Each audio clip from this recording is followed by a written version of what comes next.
Oui, dans cette vidéo, on va parler de tactique et notamment tactique du côté du Real Madrid. Salut à tous les gars, c'est Azial. Aujourd'hui, on se retrouve pour une nouvelle vidéo où on va parler un petit peu de tactique, de compo, de comment le Real Madrid doit faire pour essayer de trouver ce fameux équilibre, essayer d'aller mieux dans les prochains mois, dans les prochaines échéances pardon, et les prochains matchs, puisque mine de rien, le Real a pris un petit peu de retard, que ce soit en Liga ou en Ligue des Champions, même si par rapport au niveau de jeu depuis le début de la saison, au final, le retard qu'ils ont pris en Liga n'est pas tant conséquent que ça. Il y a 9 points avec un match en moins, donc potentiellement 6, si je ne me trompe pas. Ou alors c'est 6 points avec un match en moins.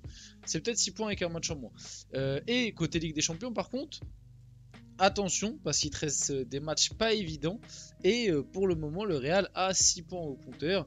Donc, loin de la qualif. Pas si loin que ça, mais pas encore la qualif assurée. Et le top 8 risque sûrement d'être injouable pour le Real Madrid, alors que de base, on leur promettait le top 8, je pense, assez facilement. Avant que la vidéo commence, n'hésitez pas à la liker, à commenter, à partager et à vous abonner. Ça fait toujours plaisir et ça aide pour le développement de la chaîne. Et nous, on va pouvoir y aller dès maintenant et parler un peu du Real et notamment de Kylian Mbappé. Parce que oui, donc j'ai repris quelques trucs qui étaient sortis au début de saison.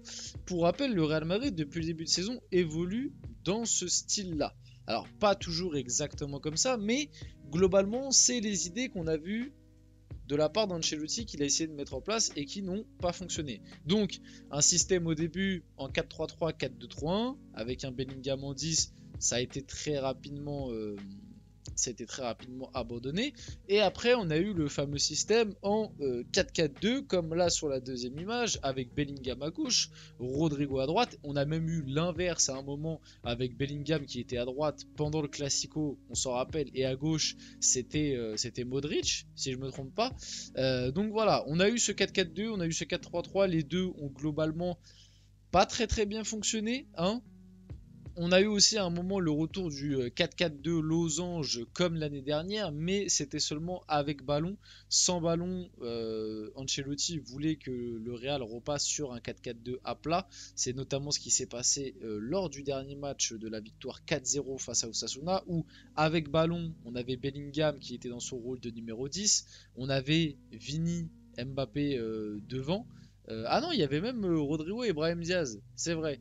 Donc en fait non, c'était juste un 4-4-2, mais c'est vrai qu'avec ballon, on avait le retour un petit peu de Bellingham en 10, donc plus en 4-2-3-1. Bon, moi je vais pas aller par quatre chemins.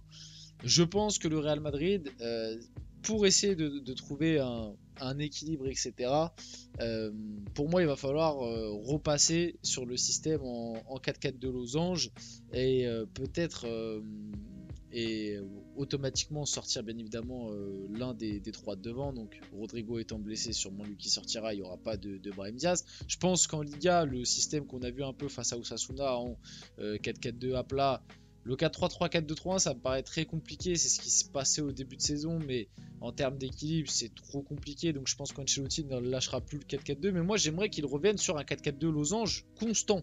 C'est-à-dire vraiment laisser Bellingham en 10, même sans ballon, parce que justement, moi je pense que ça peut être intéressant de laisser Bellingham en 10, même sans ballon, parce qu'au moins il pourra un petit peu presser, que ce soit le 6 ou les défenseurs centraux. Le désavantage de repasser sur un 4-4-2 à plat sans ballon, c'est que déjà du coup, ça oblige Bellingham à faire les allers-retours entre côté gauche sans ballon et avec ballon, venir se replacer un petit peu plus dans l'axe pour faire ce rôle de numéro 10. Et en plus de ça, du coup, tu as Vinicius et Mbappé devant qui ne font quasiment aucun pressing et qui du coup laissent les défenseurs centraux et très souvent le numéro 6 avec une liberté qui permet à n'importe quelle équipe qui joue face au Real Madrid de ressortir le ballon assez facilement. Donc c'est pour ça que moi j'aimerais revoir un système en 4-4-2 losange avec et sans ballon, avec un Bellingham en 10, avec du coup plus Valverde et Kamavinga pour couvrir les côtés par exemple, et un Tchouaméni en 6, ou alors tu mets Kamavinga en 6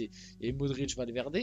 Mais Modric, ça me paraît compliqué. Moi, j'aimerais bien voir quand même, mais après, Tchouaméni va sûrement passer en défense centrale avec les absences de Militao et Alaba. Donc bref, ça c'est toute une question, mais de toute façon le Real va aussi devoir recruter cet hiver, c'est très important d'en parler. Là les prochains matchs je pense vont être quand même assez compliqués à manœuvrer, il va falloir recruter pour le Real cet hiver, ça va être quelque chose de capital.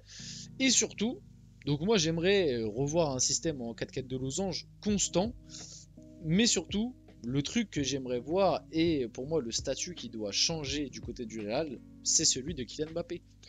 J'aimerais, moi, voir un match. Bon, là, du coup, ça ne va pas être possible parce que Rodrigo est malheureusement blessé jusqu'à début 2025. Mais à la limite, tester avec un Brahim ou alors avec un Hendrick, j'aimerais, moi, voir un peu des matchs du Real Madrid sans Kylian Mbappé. Justement, pour constater un petit peu le avec et sans lui. Et même, je pense que bah, déjà, ça ferait pas forcément de mal à Mbappé d'aller un peu sur le banc pardon, quand on voit sa dynamique récente. J'aimerais voir un petit peu plus de temps de jeu d'un Brahim Diaz qui a été très bon du match face à Osasuna lors de sa rentrée sur la blessure de Rodrigo. J'aimerais voir comment l'équipe se comporte sans Kylian Mbappé. Voir si l'équilibre est meilleur, etc. Et justement, ça permettrait aussi de constater et un petit peu peut-être de minimiser la faute qu'on remet toujours sur Mbappé, parce que à l'heure actuelle, Kylian Mbappé il joue dans une équipe qui l'année dernière a tout gagné. Elle a tout gagné sans lui et elle a fait seulement 2 défaites dans la saison. Certes, il y a eu le départ de Toni Kroos, mais il y a aussi eu son arrivée. Donc, automatiquement, cette année, comme ça se passe mal, il est quand même l'une des premières cibles de tout ça. Surtout que il est arrivé quand même avec cette étiquette de star, même si on le sait que Vinicius reste le numéro 1, Kylian Mbappé est quand même arrivé avec cette étiquette de star au Real, de mec qui est censé être l'un des leaders ou le leader offensif à terme. Et ça se passe pas très bien, donc automatiquement il va être la cible des critiques, j'ai envie de dire limite numéro 1. C'est ce qui se passe depuis le début de saison. Et aussi peut-être que de le mettre un petit peu sur le banc, ça permettrait de voir l'équipe sans lui, et par contre là ça peut être à double tranchant, mais au moins on verrait si le problème cette année c'est que le Real en termes d'effectifs et d'individualité, voilà, certaines individualités répondent moins présents et du coup le Real est moins fort et le départ de Toni Kroos fait mal, ou alors on se rendrait compte que eh ben, c'est peut-être la présence de Mbappé qui cause ce déséquilibre à cette équipe et qui la rend moins forte. Au moins on se rendrait un petit peu plus compte, on verrait un peu plus de choses, je pense. Ça permettrait d'avoir un petit peu plus de constats.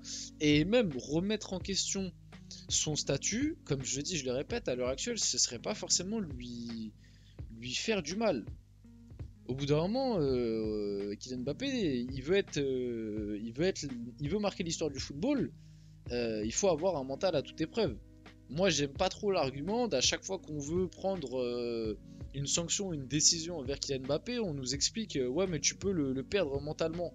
Ouais, bah alors à cette condition-là, ça veut dire que c'est pas un grand joueur de foot. Si il accepte pas d'aller sur le banc, si il veut pas qu'on lui retire le brassard de capitaine, si il veut pas être sélectionné en équipe de France. Enfin, au bout d'un moment, le gars il choisit. Enfin, c'est pas lui qui décide quoi. Au bout d'un moment, il faut lui aussi lui imposer un petit peu des trucs. Et je pense, comme je disais un peu plus tôt, que ça pourrait lui faire du bien aussi de plus avoir ce statut d'indiscutable et de mériter sa place les week-ends. Ça le motiverait peut-être plus à se donner à l'entraînement, travailler plus et quand il aurait des minutes, peut-être que du coup il courrait un peu plus et il aurait moins l'attitude qu'il a actuellement depuis le début de saison du côté du Real, et c'était aussi le cas au PSG, de je cours 7 km par match, parce que dans tous les cas je sais que je suis titulaire, je sais que je vais jouer mes 90 minutes à part si je marque et que Ancelotti il a envie de me sortir à la 87e, mais dans tous les cas j'aurai mes 90 minutes grosso modo.